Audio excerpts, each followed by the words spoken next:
Last class में हमने सिक्लिक group start किया था, इसी को कंटिन्यू करते हैं।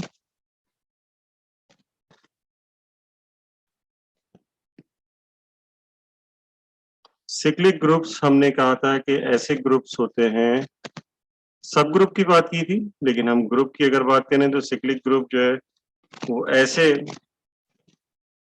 ग्रुप्स होंगे जो कि किसी एक एलिमेंट से जनरेट हो रहे होंगे, यानी कि उसका हर एलिमेंट किसी एक एलिमेंट की पावर के तौर पे लिखा जा सके, यानी कि a to the power n where n belongs to integer. तो ये जी है, ये कहलाएगा सिक्लिक ग्रुप। इसे इस तरह से भी रिप्रेजेंट किया जा सकता है। इसका मतलब ये होता है कि ए जो है इस सिक्लिक ग्रुप का जनरेटर है, यानी कि किसी एक एलिमेंट से पूरा ग्रुप जनरेट हो जाए तो वो कहलाएगा सिक्लिक ग्रुप। ठीक है, और इसकी एग्जाम्पल हमने देखी थी। इसकी एग्जाम्पल जो है वो देख लेते हैं। फॉर एग्जाम्पल Z4 Z4 जो है वो एक एलिमेंट से जनरेट हो सकता है, यानी कि 1 से, या फिर ये जनरेट हो सकता है 3 से। तो एक एलिमेंट से ये जनरेट हो जाता है, यानी कि इसका हर एलिमेंट जो है वो एक एलिमेंट की किसी पावर के तौर पे लिखा जा सकता है। जैसे कि 1 है, ये लिखा जा सकता है 1। अच्छा, ये पावर मल्टीप्लिकेटिव में होता है और एडिटिव में कोएफिशिएंट होता है। तो 1 मल्टीप्लाई 1, 2 को लिखा जा सकता है 2 मल्टीप्लाई बाई 1, 3 को लिखा जा सकता है 3 मल्टीप्लाई बाई 1, और 4 को लिखा जा सकता है 4 तो इसमें नहीं होता। 0 जो है इसको लिखा जा सकता है, या तो आप 0 मल्टीप्लाई बाई 1 कर दें, या फिर आप 4 मल्टीप्लाई बाई 1 कर दें। 3 से भी ये जनरेट हो जाएगा। 1 जो होगा ये होगा 3 मल्टीप्लाई बाई 3। 2 जो होगा ये होगा 2 मल्टीप्लाई बाई 3, और 3 जो होगा ये होगा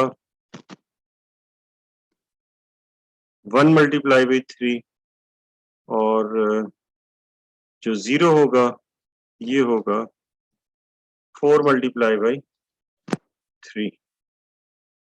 तो इस तरह से, या 0 मल्टीप्लाई बाई 3 भी लिख सकते, तो 4 मल्टीप्लाई बाई 3 ये भी।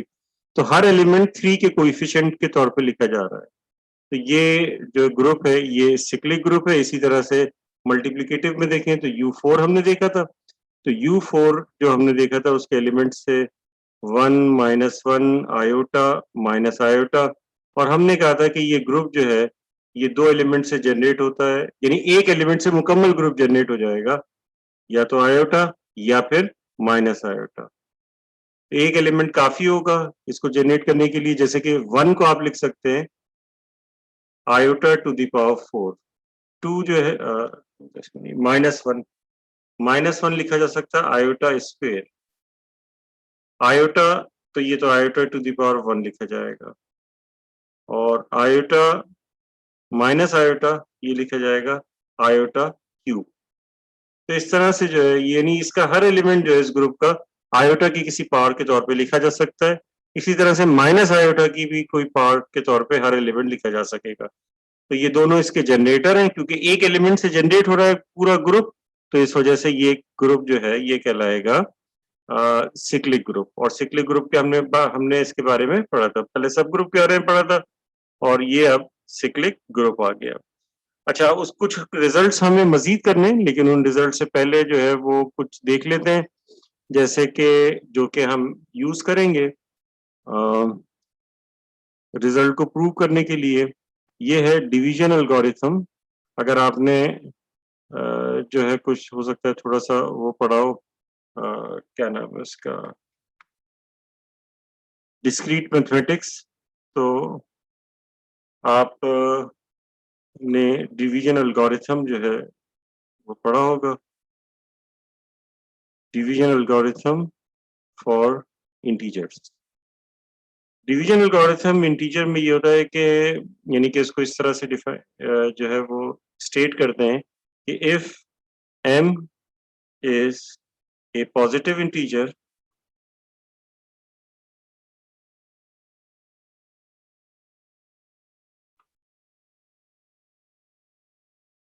and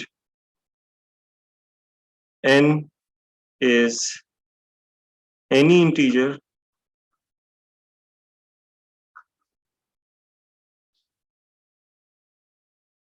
then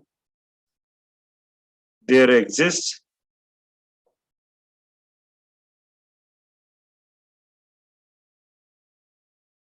unique integers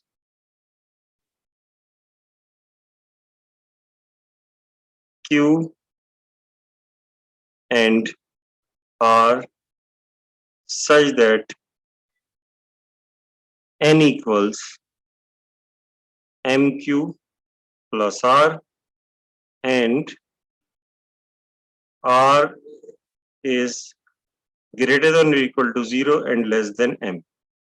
ये कहलाता है डिवीजन एल्गोरिथम, जो आपने इससे पहले जो है, यानी ये नॉर्मली इसको यूज करते हैं। n जो है वो डिविडेंड होता है, m जो है डिवाइजर है, q कोशेंट है, r रिमाइंडर है, जो कि 0 और m के दरमियान। फॉर एग्जांपल हमारे पास एक नंबर है 21, डिवाइड करना है इसे 5 से, तो ये n जो है 21 हो गया और ये डिवाइड कर रहे हैं इसे 5 से, तो 5 टाइम्स 4, तो 5 m हो गया जो कि डिवाइजर है, 5 टाइम्स 4 20 हो गया, तो रिमाइंडर आपके पास 1 बचा। तो ये r है रिमाइंडर, तो इसका मतलब है कि 21 को इस तरह से लिख सकते हैं कि 5 जो कि m था मल्टीप्लाई बाई q यहाँ पर कोशेंट जो कि 4 है प्लस 1। ये वैल्यू है, ये सिर्फ 0 हो सकती है, 1 हो सकती है, 2 हो सकती है, 3 हो सकती है, 4 हो सकती है 5 के केस में, यानी कि r जो होगा वो m से छोटा होगा या 0 के बराबर या 0 से बड़ा होगा। तो ये कहलाता है, इसके प्रूफ में हम नहीं जा रहे, ठीक है।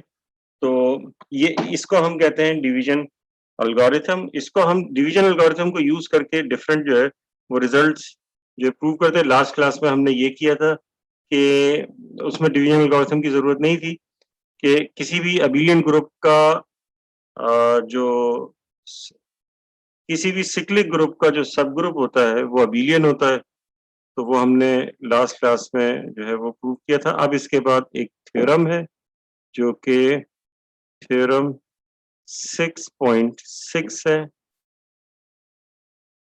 इसका स्टेटमेंट है, a sub group of a cyclic group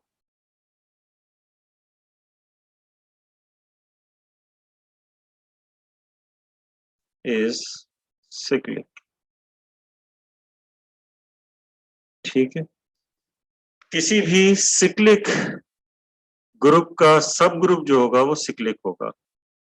और लास्ट क्लास में हमने क्या किया था? लास्ट क्लास में हमने एक थ्योरम किया था जिसमें हमने कहा था कि जो है, बल्कि हमने ये प्रूव किया था कि एवरी सिक्लिक ग्रुप इज अबिलियन, जहां तक मुझे याद आ रहा है। ठीक है, लास्ट क्लास में हमने प्रूव किया था कि एवरी सिक्लिक ग्रुप इज अबिलियन। ठीक है, तो अब हम ये प्रूव करने के लिए जा रहे हैं कि जो सब ग्रुप होगा सिक्लिक ग्रुप का, तो वो भी एक सिक्लिक जो है वो होगा। इसका प्रूफ देख लीजिए।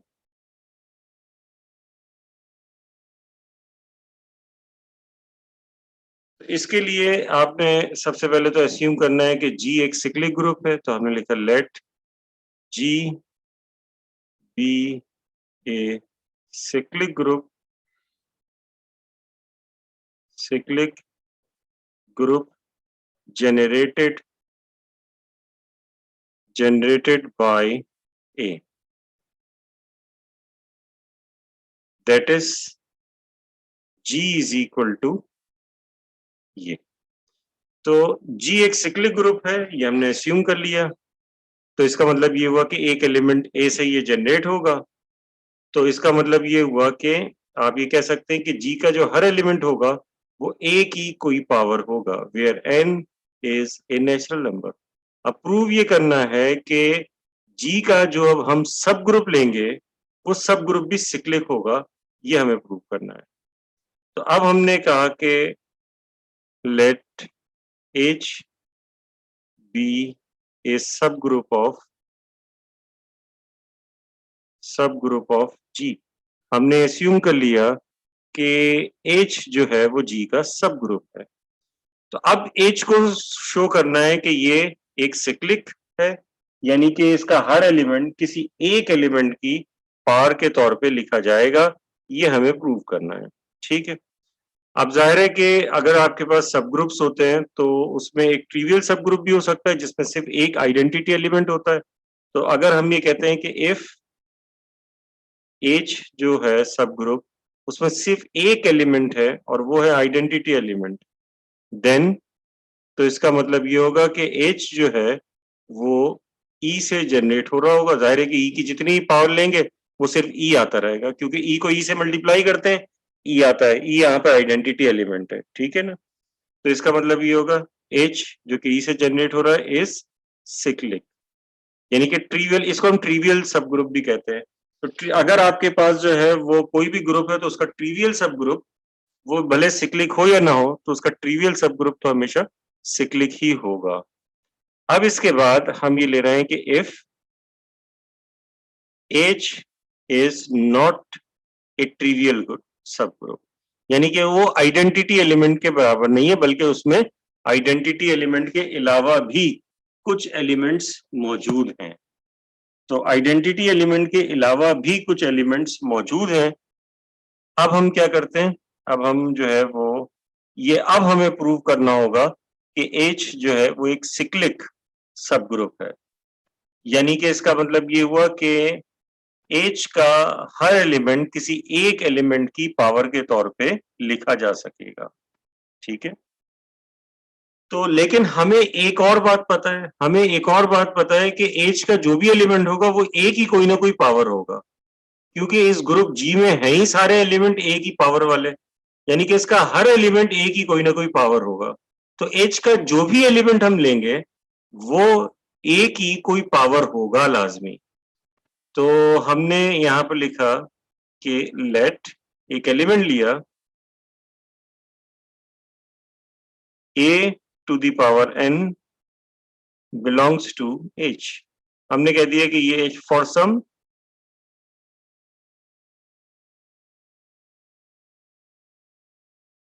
n belongs to positive integer, हमने कोई पॉजिटिव के लिए जो है वो ले लिया। जाहिर है कि एच में जो है वो यानी कि जो भी होगा वो एन की कोई ए की कोई ना कोई पावर होगा। तो हमने कहा कि जो है वो एक एलिमेंट है ए की पावर एन जिसमें जो किसी एक पॉजिटिव एन यानी कि पॉजिटिव इंटीजर पावर एन के लिए एच में मौजूद है, ठीक है।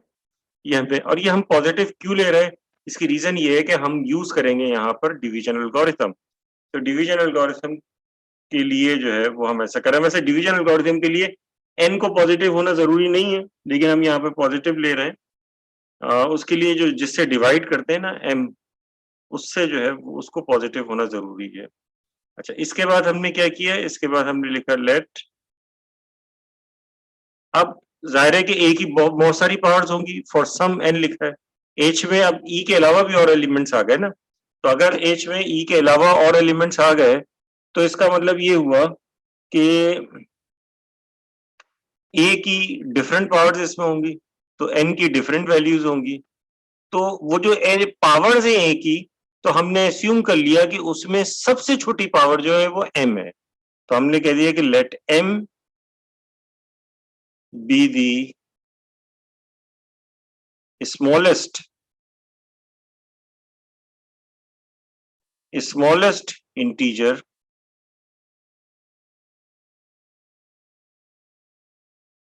इन पॉजिटिव इंटीजर्स सच दैट, ये प्लस लिखा है, such that A to the power M belongs to H, ठीक है। यानी हमने कहा कि m जो है वो स्मॉलेस्ट इंटीजर है सच दैट a की पावर m जो है h में मौजूद है। m से छोटा कोई इंटीजर मौजूद नहीं है कि जिसकी a की पावर h में आ जाए। ये हमने इस तरीके से असम्पशंस किए, ठीक है। अब हमें प्रूव ये करना है कि h का जो भी एलिमेंट होगा वो a की पावर m की कोई ना कोई पावर होगा, ठीक है, क्योंकि सबसे छोटी पावर यही है, इससे बड़ी पावर जो है वो पॉसिबल नहीं है, ठीक है। तो अब हमने क्या किया, हमने जो है एक दूसरा एलिमेंट लिया, हमने कहा कि B late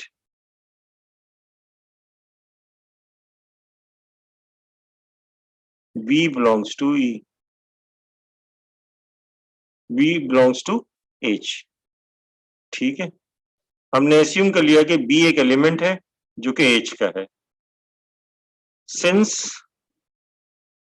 H is a subgroup of G, then B is an element of G as well। तो इसका मतलब ये हुआ कि B जो है वो G का एलिमेंट होगा, और अगर B G का एलिमेंट होगा तो इसका मतलब ये होगा कि B A की किसी पावर के इक्वल होगा। ठीक है, तो हमने लिखा then we have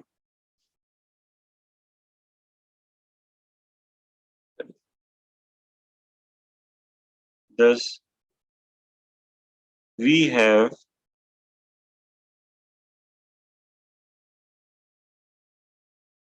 B is equal to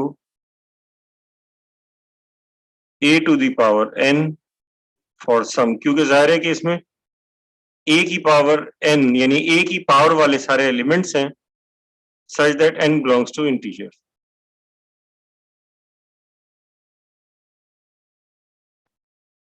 अच्छा, so we have B is equal to A to the power n for some n।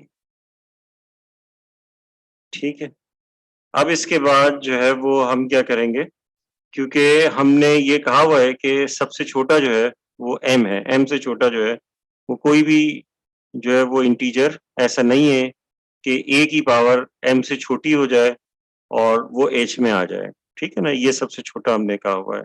लेकिन क्योंकि b हमने h में लिया था और क्योंकि h सब ग्रुप है g का, तो b g का भी एलिमेंट हो जाएगा, और g का हर एलिमेंट a की पावर n है, तो ये a की पावर n होगा फॉर सम n। अब ये n जाहिर है कि m से जो है वो बड़े होंगे या m के बराबर हो सकते हैं, क्योंकि ये हमारी यहाँ पर असम्पशन है। अब इसके बाद जो है वो हमने लिखा कि डिवीजन एल्गोरिथम किया हमने, तो डिवीजन एल्गोरिथम के मुताबिक by division algorithm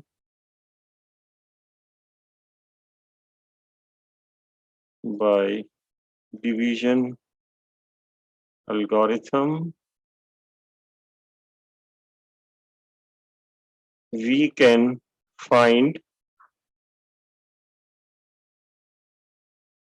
Q and R such that, ठीक है, हमें Q और R मिल सकते हैं कि N is equal to MQ plus R, क्योंकि जाहिर है कि M N से छोटा ही होगा, and for R is less greater than equal to 0 and less than M। ये हमने कर दिया। अब B की पावर B जो है वो बराबर है A की पावर N। तो हमने लिखा कि A to the power N ये बराबर हो जाएगी, now A to the power N ये बराबर हो जाएगी, क्योंकि N की वैल्यू ये है तो A की पावर MQ प्लस R।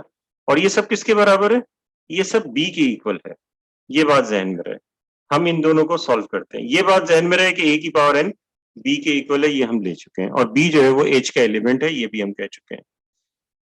अब इसको हम सिंप्लीफाई करते हैं तो ये हो जाएगा A to the power N is equal to A to the power M इसकी power Q times A to the power R। लिख सकते हैं इस तरह से, सिंपल ये अलजेब्रा है। अब इसके बाद एक काम और करते हैं, एक काम ये करते हैं कि हम ये जो है A to the power M और उसकी पावर Q, क्योंकि ये ग्रुप के एलिमेंट्स है ना, सारे ग्रुप के एलिमेंट्स हैं, तो इनका मल्टीप्लिकेटिव इनवर्स लिया जा सकता है। तो अगर इनका मल्टीप्लिकेटिव इनवर्स लिया जा सकता है तो इसके मल्टीप्लिकेटिव इनवर्स से दोनों तरफ ऑपरेट करते हैं। तो इसका मल्टीप्लिकेटिव इनवर्स होगा A to the power M और उसकी होल पावर माइनस Q। तो इससे हम लेफ्ट साइड पे भी ऑपरेट करें और इससे राइट साइड पे भी। तो लेफ्ट साइड पे ऑपरेट किया तो ये हो जाएगा A to the power M और उसकी power minus Q times A की पावर N, और इधर ऑपरेट किया तो ये आइडेंटिटी हो गया, आइडेंटिटी लिखने की जरूरत नहीं, A to the power R। ये आपके पास आ गया A to the power R। तो इसका मतलब ये हुआ कि A to the power R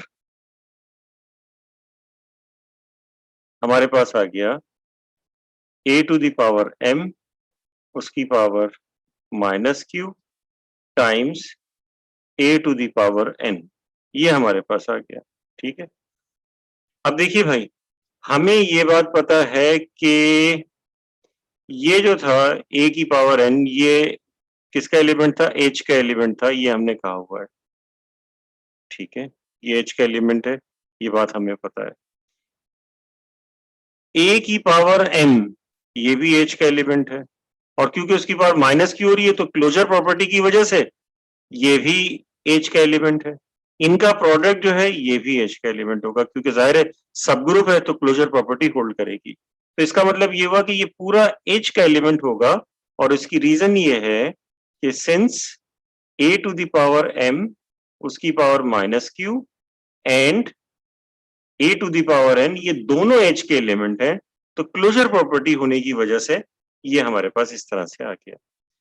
अब इसके बाद क्या होगा? अब हमें ये पता चला, यानी ये अगर कह रहे हैं कि हम h में है, तो इसका मतलब है कि हम ये कह रहे हैं कि r h में है, a to the power r h में है।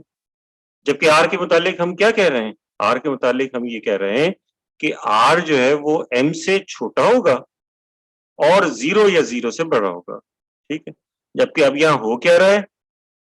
ठीक है ना, इसका मतलब है कि अब यहाँ पे हो रहा है कि a टू दी, अगर ये हम कह रहे हैं कि प्रोडक्ट h में, तो इसका मतलब हम ये कह रहे हैं a to the power r h में है। तो क्योंकि स्मॉलेस्ट पॉजिटिव इंटीजर जो था वो m था, तो m से छोटा कोई पॉजिटिव इंटीजर तो नहीं हो सकता।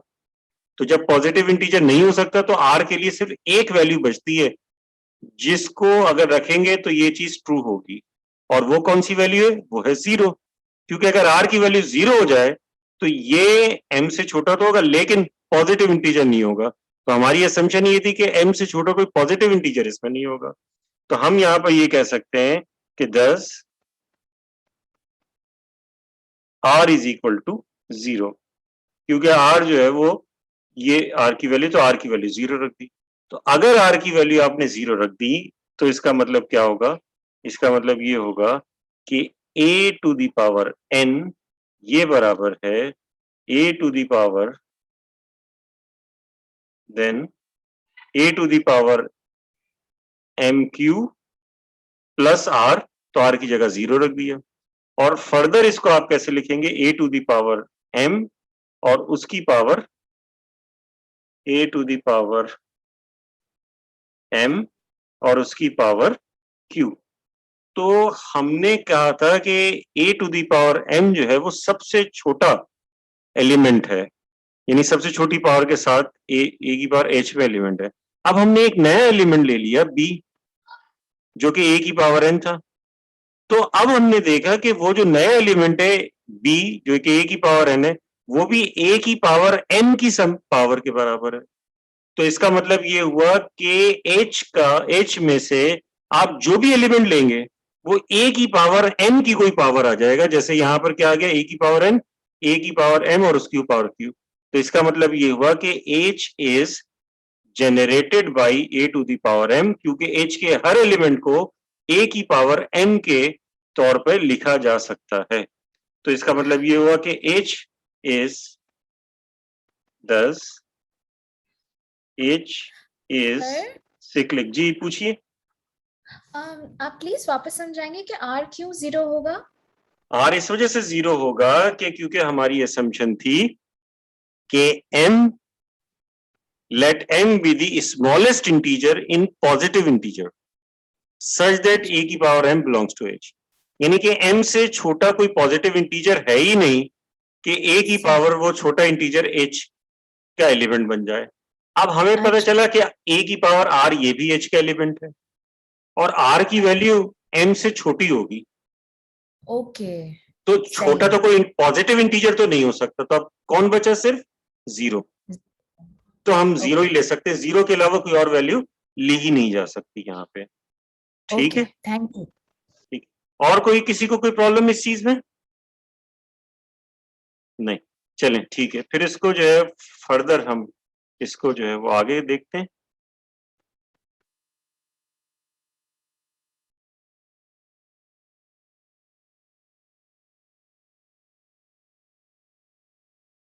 अच्छा, एक कोरोलरी है, इस कोरोलरी को देख लीजिए। कोरोलरी है 6.7, ये बहुत सिंपल सी है। the subgroup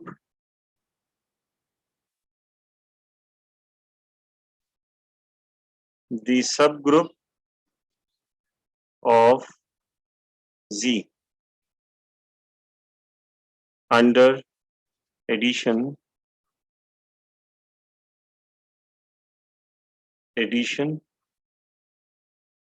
are precisely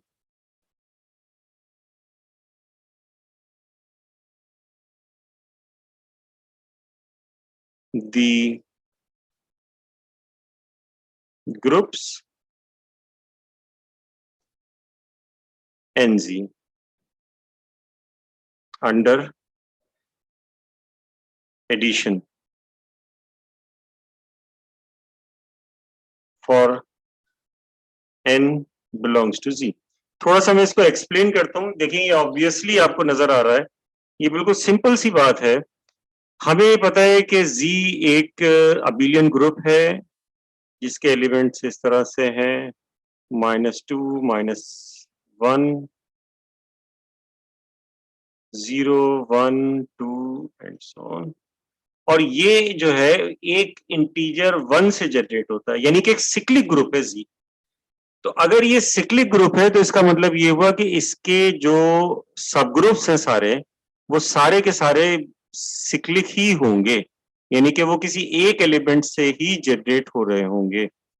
तो देखिए अब होता क्या है, अब एक एलिमेंट से जनरेट हो गए तो जैसे 1 से, यानी कि 1 लिखा है तो Z का हर एलिमेंट 1 के मल्टीपल के तौर पे लिखा जा सकता है। जैसे 0 0 टाइम्स 1, 2 2 टाइम्स 1, 3 3 टाइम्स 1, यानी हर कोई 1 के मल्टीपल के तौर पे लिखा जा रहा है।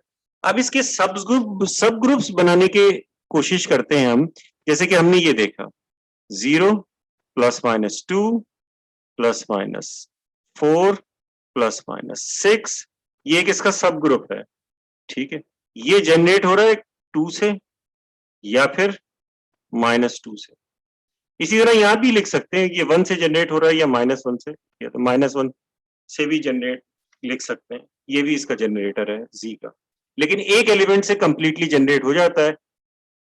तो ये जो आपके पास ये लिखा है तो इसका मतलब है कि इवन नंबर्स है ना, ये सारे इवन नंबर्स हैं। तो इसको आप ऐसे लिख सकते हैं 2 टाइम्स Z। तो जाहिर है कि आपको पता है कि इवन नंबर लाने के लिए किसी भी इंटीजर को जो है 2 से मल्टीप्लाई कर दें वो इवन बन जाएगा। तो इस वजह से सारे इंटीजर्स को 2 से मल्टीप्लाई कर देंगे वो इवन का सेट ही आ जाएगा, यानी कि -1, यानी माइनस +-1 +-2 हो जाएगा, +-2 +-4 हो जाएगा, +-3 +-6 हो जाएगा। इसी तरह से अगर ये हो 0 +-3 +-6 +-9, ये भी जो है एक सब ग्रुप होता है, ठीक है। ये क्योंकि ये ग्रुप इनके जो है वो इनवर्सेस जो है वो मौजूद हैं यहाँ पे, अबिलियन ग्रुप है और ये भी सिक्लिक है। ये 3 से जनरेट हो रहा है, 3 या -3 से जनरेट हो रहा है। तो इसको जो है वो आप इस तरह से 3Z की फॉर्म में लिख सकते हैं, क्योंकि हर चीज जो है वो 3 का मल्टीपल है। तो इन जनरल जो इसके ग्रुप्स होते हैं वो इस तरह से NZ की फॉर्म में लिखे जा सकते हैं, जिसका जनरेटर जो है वो N या फिर -N, जो भी आप लिखना चाहें इस तरीके से। ये बात क्लियर हो गई आप लोगों को? अब इसके बाद जो है वो जो है फर्दर जो है वो थोड़ा सा देख लेते हैं। आप लोग मुझे ये बताइए कि GCD का मैंने आप लोगों को बताया था कि GCD क्या चीज होती है? GCD या रिलेटिवली प्राइम? सर थोड़ा सा ये सर बताया था। अच्छा, थोड़ा सा बताया था और थोड़ा सा आप लोगों को पहले से पता होगा, मिलके हो गया पूरा, ठीक है ना। GCD जो है वो सिंपल जो है वो क्या कहते हैं उसे, वो ग्रेटेस्ट, यानी GCD जो है ग्रेटेस्ट कॉमन डिवाइजर, ये इसे HCF भी कहते हैं। जो ब्रिटिश बुक होगी उनमें HCF लिखा होगा। ये कहलाता है हाईएस्ट कॉमन फैक्टर भी, यानी कि वो ग्रेटेस्ट नंबर जो कि सबको डिवाइड करते हैं।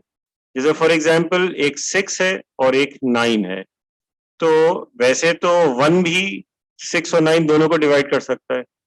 3 वो बड़ा से बड़ा नंबर है जो कि इन दोनों को डिवाइड कर सकता है। 3 6 को भी डिवाइड कर रहा है, 9 को भी, इससे बड़ा नंबर नहीं होगा कोई भी। अब जैसे एक हमने ले लिया 20 और एक हमने ले लिया जो है वो 8। अब जैसे 1 भी दोनों को डिवाइड कर रहा है, 2 भी दोनों को डिवाइड कर रहा है, 2 जो है वो 20 को भी डिवाइड कर रहा है, 2 8 को भी डिवाइड कर रहा है, तो कॉमन डिवाइजर तो है लेकिन ग्रेटेस्ट नहीं है। ग्रेटेस्ट कॉमन डिवाइजर 4 होगा, क्योंकि 4 20 को भी डिवाइड करेगा, 4 8 को भी डिवाइड करेगा, और इससे बड़ा कोई डिवाइजर नहीं होगा 4 से बड़ा नंबर। 4 से बड़ा नंबर अगर जैसे आप लेते हैं 8, तो 8 इसको तो डिवाइड करेगा लेकिन 20 को डिवाइड नहीं करेगा, तो जीसीडी जो है इसका 4 हो जाएगा। ठीक है, अगर दो जो है नंबर्स का जीसीडी 1 आ जाए तो वो रिलेटिवली प्राइम होते हैं, खा वो प्राइम ना हो।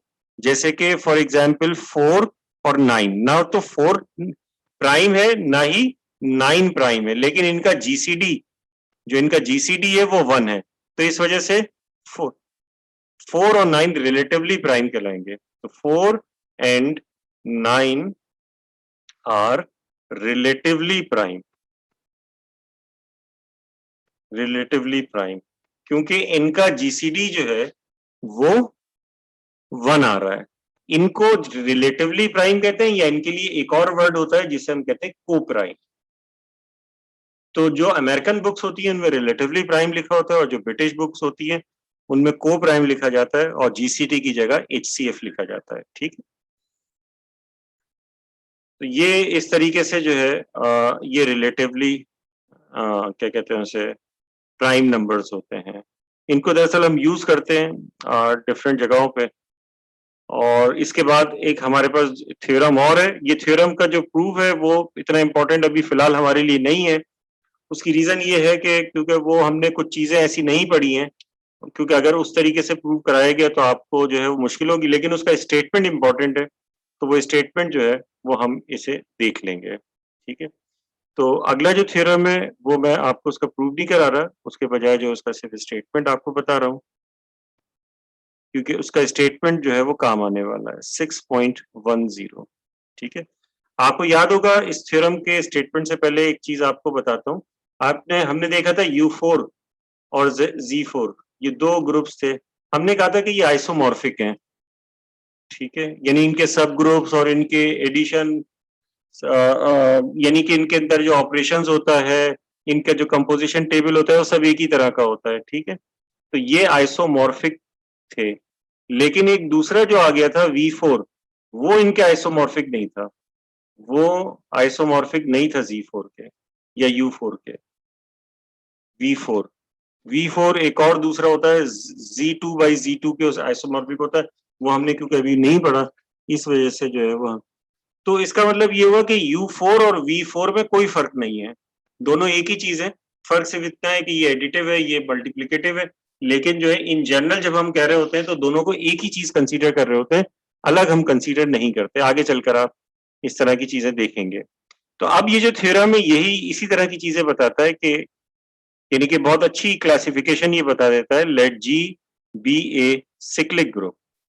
यानी कि ये सिक्लिक ग्रुप के बारे में कह रहा है कि अगर कोई सिक्लिक ग्रुप हो जाए, let G be a cyclic group with generator A if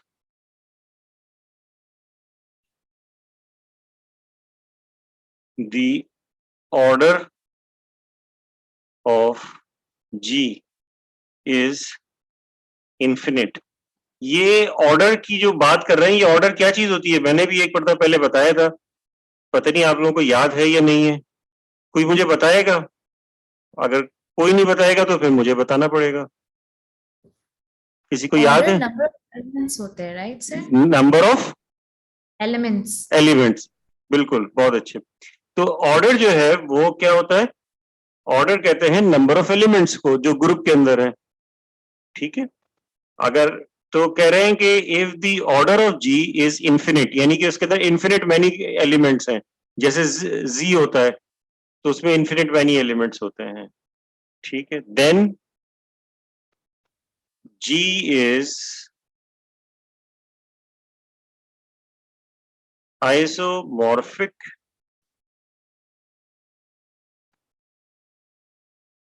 to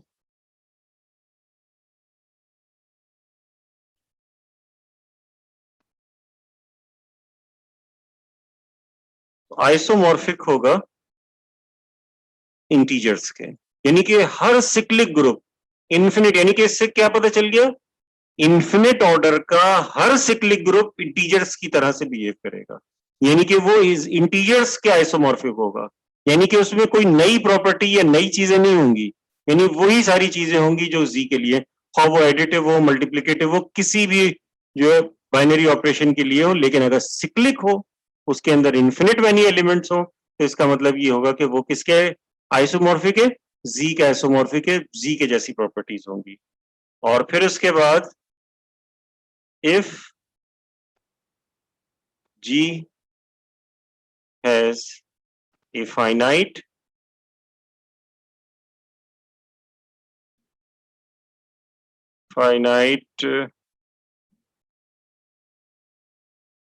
order n, then G is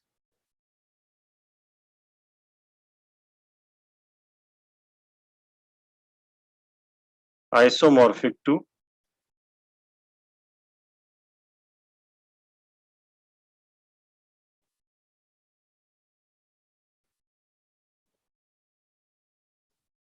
Z। ठीक है, यानी कि अगर फाइनाइट ऑर्डर का है तो वो सिक्लिक ग्रुप किसी भी तरह का हो जाए वो Zn का आइसोमॉर्फिक होगा, यानी कि अगर उसका फाइनाइट ऑर्डर n है, अगर उसका ऑर्डर 10 होगा तो वो Z10 का आइसोमॉर्फिक होगा, अगर ऑर्डर 12 होगा तो Z12 का आइसोमॉर्फिक होगा। यानी कि इस तरह से समझ लीजिए कि इस थ्योरम इतना इंपॉर्टेंट थ्योरम है कि इसने क्या कर दिया, बहुत सारे जो सिक्लिक ग्रुप्स हैं उनकी क्लासिफिकेशन ही खत्म कर दी, यानी कि आप सब क्लासिफाई समझ ले हो गए, समझ लीजिए सब सिक्लिक ग्रुप को अब मालूम कर लिया गया। ठीक है, यानी कि जो भी सिक्लिक ग्रुप होगा वो इन्फिनिट ऑर्डर का हुआ तो समझ ले कि वो जी है, और अगर फाइनाइट ऑर्डर का हुआ और जिसका ऑर्डर एन है तो वो जी एन के आइसोमॉर्फिक हो जाएगा। ठीक है, तो इस तरह से जो है वो अब हमें नई चीज पढ़ने की या नए किस्म के सिक्लिक ग्रुप पढ़ने की जरूरत ही नहीं, हम सिर्फ जी और जी एन पढ़ेंगे और हम कह देंगे बाकी सारी चीजें जो है वो इसी के जैसी होती है, इस वजह से उनको उनकी अलग से स्टडी की कोई जरूरत आपको नहीं है। ठीक है, वो किसी भी तरह की चीज हो जाए वो होगा इसके आइसोमॉर्फिक। ठीक है, अगर वो सिक्लिक है तो फॉर एग्जाम्पल देखिए आपको कुछ जो है वो इस तरह की कुछ इसमें एग्जाम्पल जो है वो देख लेते हैं। जैसे चलें उससे पहले एक रिजल्ट जो है वो और दिखा देता हूं मैं आपको। एक और थ्योरम है,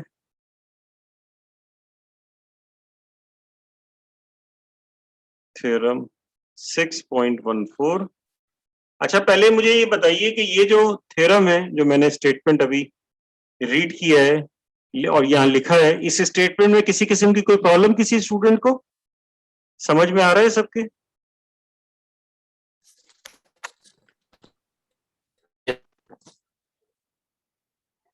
जी, सलमान कुछ कहना चाह रहे हैं? यस सर, कोई प्रॉब्लम? चले ठीक है ठीक है।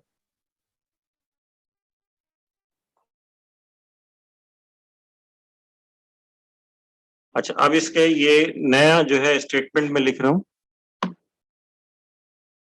Late G be a cyclic group with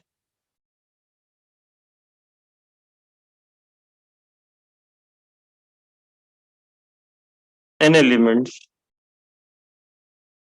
and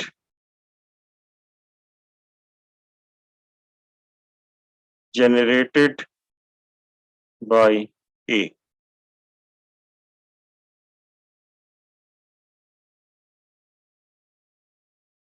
Let B belongs to G and let B equals A to the power S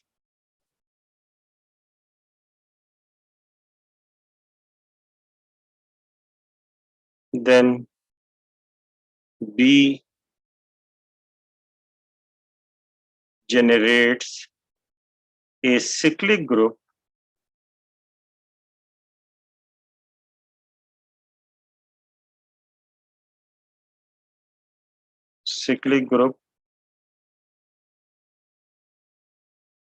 sorry ये क्या मैंने लिखा है then B generates a cyclic subgroup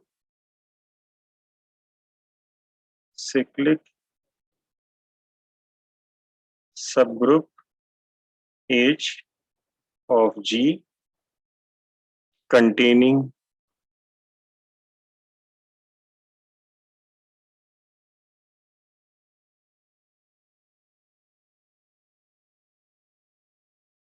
n by D elements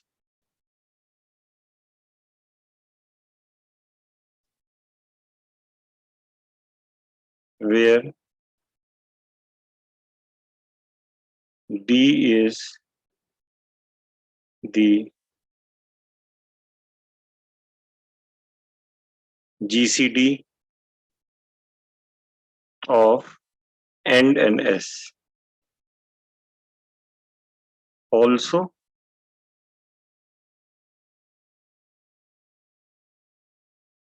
group generated by AS यानी कि जो कि B के इक्वल था is same as group generated by T if and only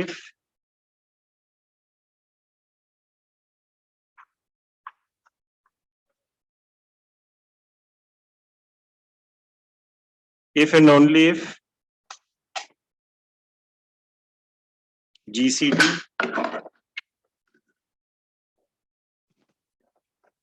if and only if GCD of N and S is equal to GCD of T and N.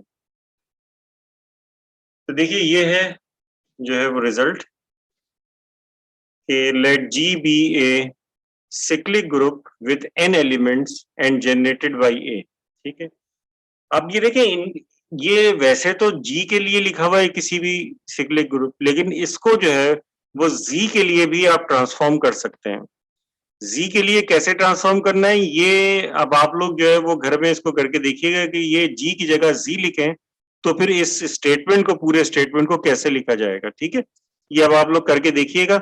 मैं फिलहाल आपको ये बता रहा हूं कि अगर हमारे पास G एक साइक्लिक ग्रुप है with n elements and generated by A और उसका जनरेटर A है तो G जो है वो A से जनरेट हो रहा है, यानी कि G इस तरह का है, कुछ A से जनरेट हो रहा है.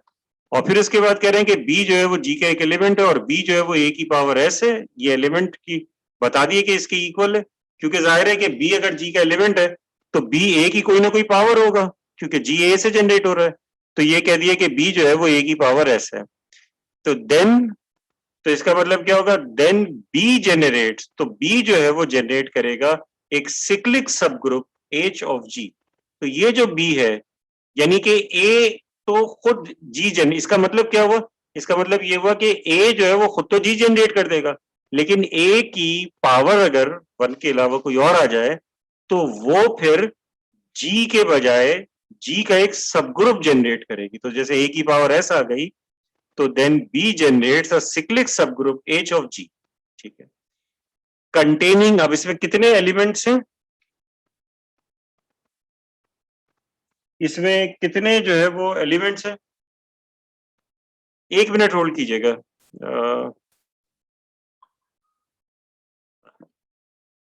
अच्छा, ये हमने देखा था कि जनरेटेड बाय, ये कह रहे थे, तो B जो है वो जनरेट करेगा सब group H of G containing n by d elements, और उसमें हमें अब पता चल गया कि एलिमेंट्स भी n by d होंगे, और वो एलिमेंट्स हमें कैसे पता चलेंगे? n by d क्या चीज है? d है n, और ये जो s था इसका GCD, ठीक है, ये चीज आ गई।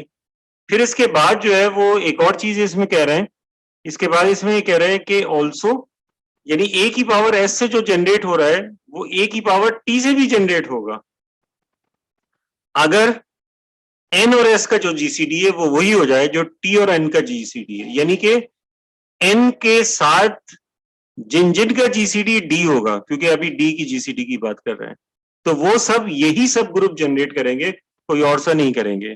अब देखिए एक एग्जाम्पल देखते हैं, इस एग्जाम्पल से ये जो थ्योरम है इसका स्टेटमेंट क्लियर होगा।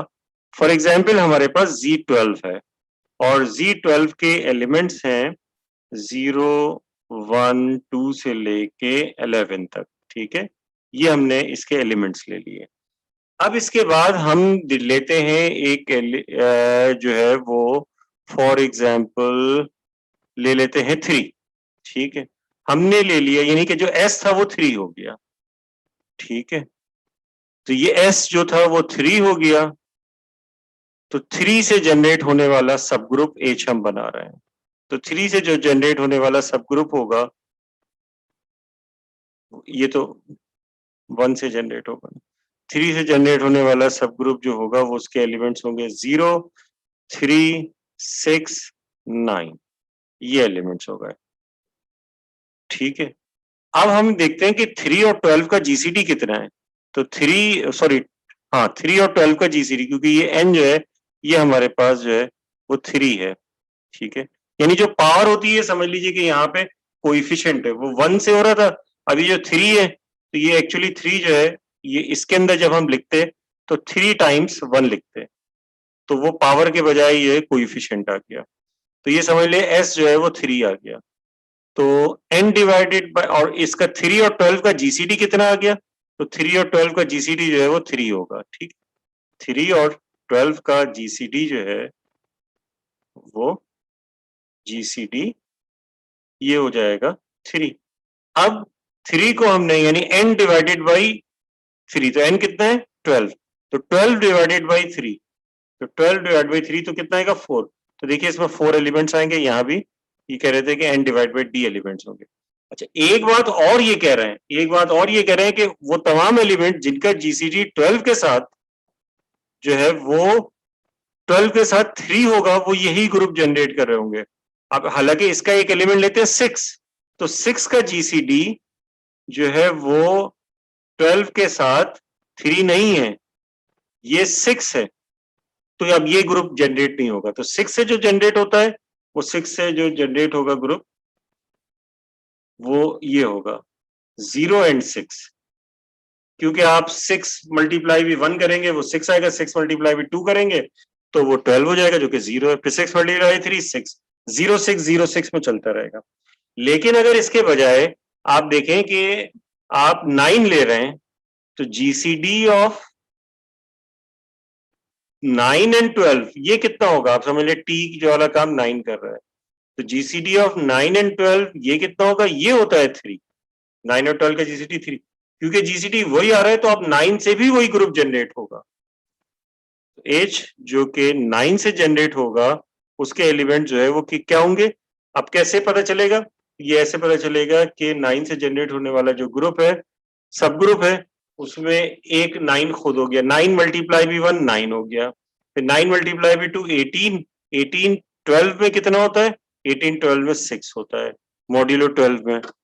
इसी तरह से फिर उसके बाद क्या हो गया, फिर जो है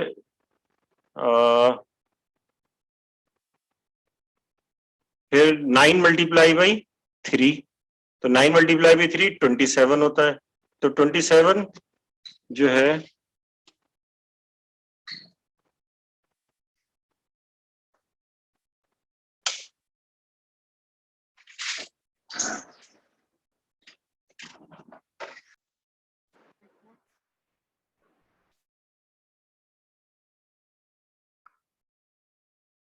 तो अब 9 मल्टीप्लाई भी 3 करेंगे, 9 मल्टीप्लाई 3 27 होता है, 27 Z12 में जो है वो 3 हो जाएगा, और फिर 9 मल्टीप्लाई 4 करेंगे 36, वो 0 होता है। तो यही 0 3 9 6 9 यही आ गया, तो 0 3 6 9।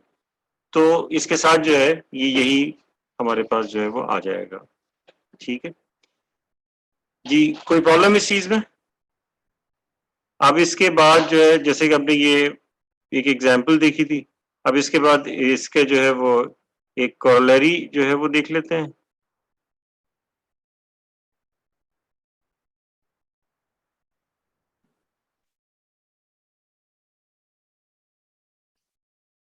एक कॉरोलरी है ये 6.16।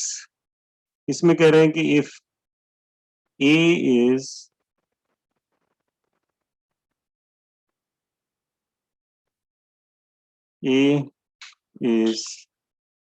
a generator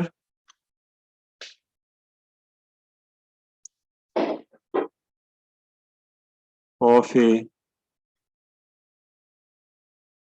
finite cyclic group G of order n, then the other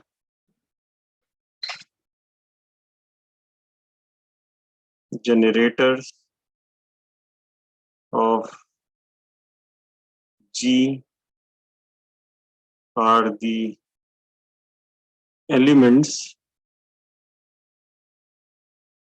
of the form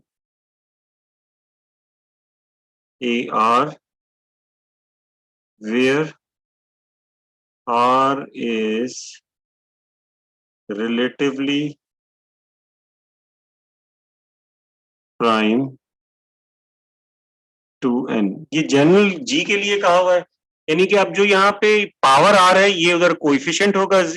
इसकी एग्जांपल देख लीजिए, कह रहे हैं कि if A is a generator of a finite cyclic group G of order n, then the other generators of G are the elements of the form A to the power R, where R is relatively prime to n। यानी relatively prime to n होगा। For example देखिए जैसे Z6 है, तो Z6 जो है इसके elements होते हैं 0 1 2 3 4 5। ये जनरेट होता है 1 से, ये हमें पता है कि जनरेट होता है 1 से। अच्छा, अब इसके बाद जो है ये इस तरह से 1 से जनरेट होता है। अब 2 से ये जनरेट नहीं होगा, 2 से इसका सब ग्रुप जनरेट होगा, 3 से भी इसका सब ग्रुप जनरेट होगा, 4 से भी इसका सब ग्रुप जनरेट होगा, लेकिन 5 क्योंकि 6 के साथ रिलेटिवली प्राइम है, तो लिहाजा 5 से भी ये जनरेट हो जाएगा। इसी तरह से Z12 जो था ये 1 से जनरेट होगा, 1 के अलावा और किससे जनरेट होगा? अब देखिए 2 इससे रिलेटिवली प्राइम नहीं है, 3 नहीं है, 4 नहीं है, 5 रिलेटिवली प्राइम है, तो 5 से भी जनरेट हो जाएगा। 6 नहीं है, 7 इससे रिलेटिवली प्राइम है, 8 नहीं है, 9 नहीं है, 10 नहीं है, 11 है रिलेटिवली प्राइम, तो ये 11 से भी जनरेट होगा। ठीक है, तो ये सारे इसके जो है वो पॉसिबल जनरेटर हो सकते हैं। ठीक है, लेकिन एक एलिमेंट से ये पूरा जनरेट हो जाएगा। जी, इन चीजों में कोई प्रॉब्लम किसी को?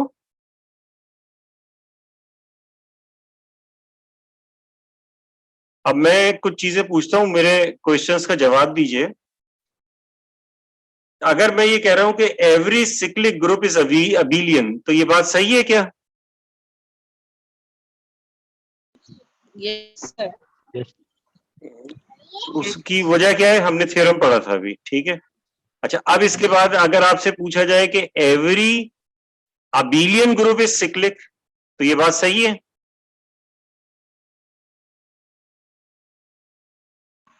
Not sure. No, sir. अगर सही नहीं है No, तो फिर sir. आप किस तरीके से काउंटर एग्जाम्पल देंगे? क्या वजह है? यानी कि हम ये कह रहे हैं कि स्टेटमेंट हमारा ये है कि every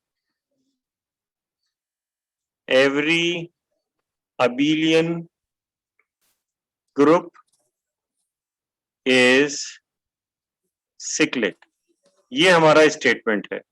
ठीक है, आपने कह दिया कि ये स्टेटमेंट जो है वो फॉल्स है। अब why false? तो अब आपको क्या करना पड़ेगा, जब आपने कह दिया कि फॉल्स है तो इसकी काउंटर एग्जांपल दें या किसी तरीके काउंटर से एग्जांपल कैसे देंगे काउंटर एग्जांपल, कौन सी counter example? V4. V4 exactly. V4 इसकी काउंटर एग्जांपल है। V4 के elements E, A, B, C होते हैं, जो कि ना तो A से जनरेट मुकम्मल तौर पे हो सकता है, ना B से, ना C से, बल्कि इसके लिए जो है वो सारे एलिमेंट्स चाहिए होंगे। ये कि नहीं कि इसके जनरेटर जो है वो A भी होता है, B भी होता है, C भी, तीनों एलिमेंट्स होंगे तो फिर ये V4 जनरेट होगा। लेकिन V4 इज अबेलियन, V4 जो है is abelian, but not cyclic। ठीक है, V4 है।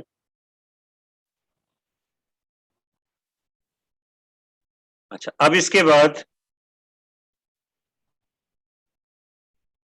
ये देखें Q, ये कह रहे हैं कि अंडर एडिशन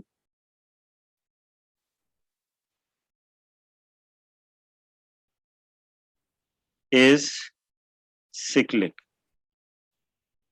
क्या ये सही है? Q इज अंडर एडिशन जो है वो cyclic है।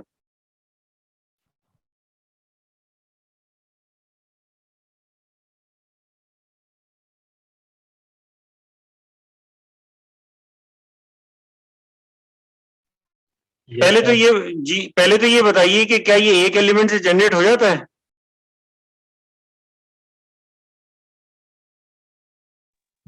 नो सर, रैशनल है तो रैशनल कितने फिर एलिमेंट चाहिए होते हैं इसको जनरेट करने के लिए, बताएं। Sir p upon q two elements. इस देखिए, रैशनल को लिखते ऐसे हैं, ये तो रैशनल को लिखते हैं कि इसकी डेफिनेशन है P upon Q such that P and Q are integers and Q is not equal to 0, ये तो डिफाइन करने के लिए लिखा है। तो अब क्या कोई ऐसा एलिमेंट हो सकता है कि जिसके जरिए हर किस्म का P अपॉन Q लिखा जा सकता हो? क्या ऐसा पॉसिबल है? वन जी देखिए, ऐसा है पॉसिबल। आप जो है इसको 1 से जनरेट करा सकते हैं, क्योंकि Q का हर एलिमेंट 1 के मल्टी, क्योंकि विद रिस्पेक्ट टू एडिशन कह रहे हैं, अंडर एडिशन। एडिशन में क्या होता है, आपको कोएफिशिएंट चाहिए होता है, मल्टीप्लिकेटिव में पावर चाहिए होती है। तो अब इसके बाद जो है वो देखिए, कोई भी एलिमेंट लिखिए, जैसे 2/5 लिखा, तो 2/5 को लिख सकते हैं कि 2/5 टाइम्स 1, तो 1 के मल्टीपल के तौर पे ये आ गया। ठीक है, तो इसका हर एलिमेंट जो है 1 के मल्टीपल के तौर पे लिखा जा सकता है, Q का हर एलिमेंट। तो इसका मतलब ये हुआ कि ये जो Q है अंडर एडिशन सिक्लिक ग्रुप है, ये स्टेटमेंट ट्रू होगा। ठीक है,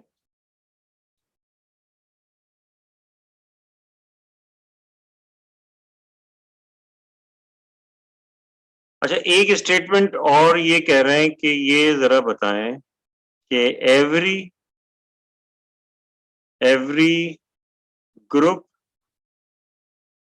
ऑफ ऑर्डर लेस देन और इक्वल टू 4 इज सिक्लिक। क्या ये ट्रू है या फॉल्स है?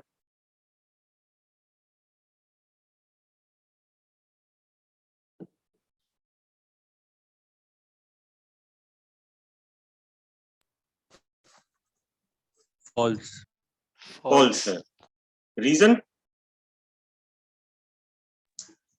V4 is not cyclic. V4 is not cyclic, क्योंकि ये 4 के लिए आ रहा है लेस देन इक्वल टू 4, तो ये फॉल्स स्टेटमेंट है। और V4 इज नॉट सिक्लिक, लेकिन लेस देन 4 के लिए कहते हैं तो ये ट्रू हो जाता है। ठीक है, क्योंकि लेस देन ट्रू 4 के लिए 3 जो है एलिमेंट्स का जो ग्रुप होगा वो हमेशा Z3 के आइसोमॉर्फिक होगा और Z3 जो है वो सिक्लिक होता है। ठीक है, ये बात चीजें नोट करते रहिएगा।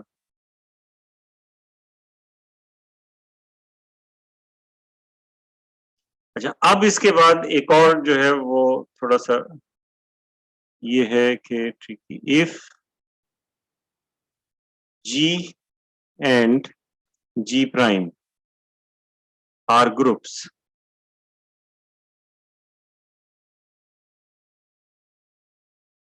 ठीक है, देन तो मुझे बताइए कि G intersection G prime is a group।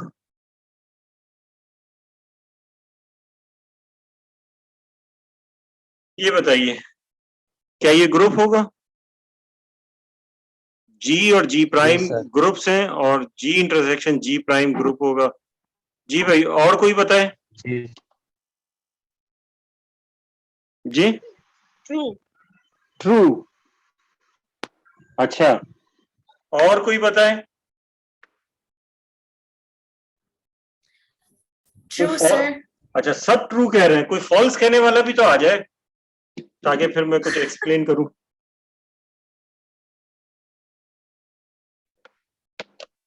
अच्छा चलिए, ट्रू है। चलो सर चले मुझे बताएं ट्रू कैसे है। सर इंटरसेक्शन है, दोनों में कॉमन है ग्रुप्स, तो ट्रू है। सर आइडेंटिटी एलिमेंट इन दोनों में एग्जिस्ट करेगा।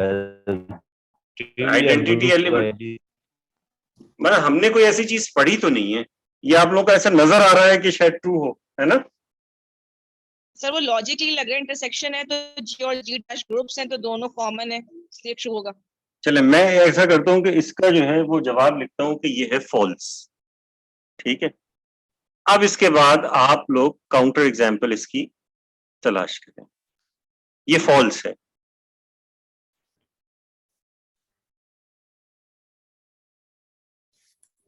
ठीक है, फॉर एग्जाम्पल अगर आपके पास एक ग्रुप है V4 जिसके एलिमेंट्स हैं E, A, B, C और एक एलिमेंट है U3 जिसके एलिमेंट्स हैं 1, चले फाइनाइट की एग्जांपल ली ना, काउंटर एग्जांपल्स काफी होती है, 1 ओमेगा एंड ओमेगा स्क्वायर। बताइए इन दोनों का इंटरसेक्शन क्या होगा? जी नल सेट होगा। कभी नल सेट ग्रुप हो सकता है, एटलीस्ट एक एलिमेंट होना चाहिए। वो जो हमने रिजल्ट पढ़ा था वो इसके बाद वाला है जो इसमें पूछ रहे हैं, if H and K are subgroups of G then H intersection K is a group। अगर कोई ग्रुप के दो सब ग्रुप्स हैं एक ही ग्रुप के अंदर हैं, देखिए एक ग्रुप है और उस ग्रुप के अंदर जो है वो आपके पास जो है दो सब ग्रुप्स हैं, तो जो उनका इंटरसेक्शन है वो एक ग्रुप होगा या सब ग्रुप होगा। लेकिन अगर दो अलग अलग ग्रुप हैं, जरूरी थोड़ी है कि G और G प्राइम में कुछ कॉमन भी हो सकता है अलग हो, और हो सकता है कॉमन ऐसा हो कि जिससे वो ग्रुप ही नहीं बन रहा हो। अब एक एडिटिव ग्रुप है, एक मल्टीप्लिकेटिव ग्रुप है, कॉमन एलिमेंट्स आ गए कुछ, तो उसके लिए क्या करेंगे? फिर तो बहुत ही मुश्किल हो जाएगी, कुछ अजीब सी चीज बनेगी। ठीक है, समझ में आ गया ये? Yes sir.